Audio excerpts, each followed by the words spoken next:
What about the ongoing crisis in, both in Eurozone and the debt crisis, and also, the crisis in Middle East, right? And we could see that, all of these effects could rise up the, the oil price and also the gold price that already hit the all-time high. So that's all of these factors confirm your, positive views towards the commodities prices. Commodities is on its own cycle anyway.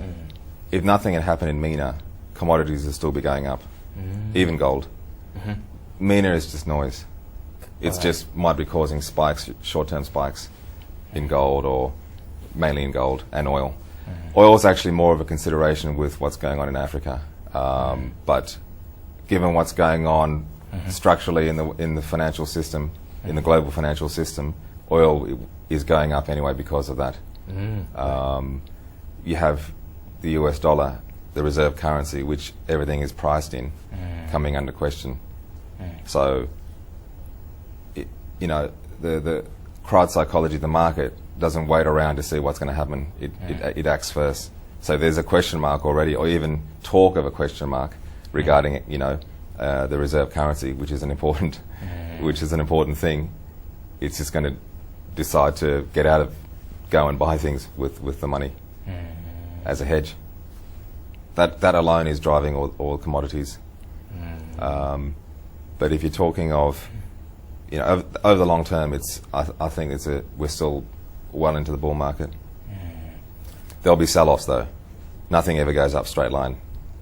So I see, looking at the timing cycles, because I follow quite a lot of cycle theory and what have you. I think June or July could be a critical point. Yeah, a critical point where it might sell off. It might go up further and sell off then, or it may sell off, in the near term and then bottom in June or July. Not all commodities. Each commodity has its own cycle. In terms of the commodities, you said that anything. I mean, all of the stuff that has been growing up or increasing for some time. It probably we could see that it would decline, maybe just a bit. But in terms of in long-term view, so you think the commodities is still on the bullish trend as well as the stock market? Commodities is in a everything has its cycle, timing cycles, and commodities is now in its cycle, regardless of what's going on fundamentally in terms of the financial system. There are troubles with the financial system as we see it now. There's too much debt worldwide, mainly Western debt. So that's a warning sign already, and that's why commodities, money is going into hard assets, not paper assets. You see, this is all about going from paper to physical. That's all assets. It's about. Yeah, that's what it's all about. And then you're seeing that in commodities. So, unfortunately, for a lot of countries, this is going to result in high inflation. But luckily for Asia, because a lot of money is flowing in, it's strengthening the currencies, and that buffers the inflation somewhat, mitigates the inflation. And with Thailand, we're very lucky because Thailand is a net exporter of commodities, with rubber and rice. So we will benefit from those.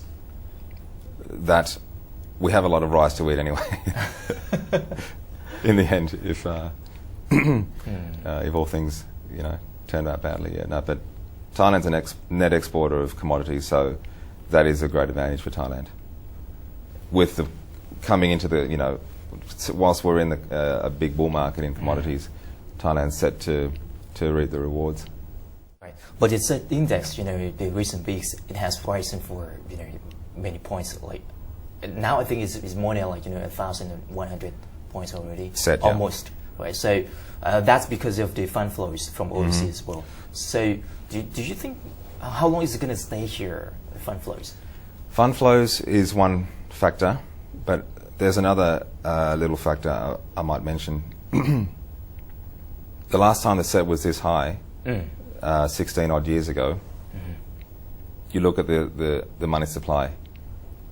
now there's probably almost 20 times more money in the system. So Compared to, like, 10 years compared ago, to the last time the set was this high. Right. So what is that saying?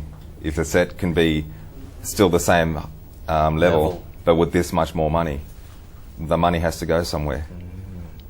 Could go higher. So I think it's a positive sign, yeah.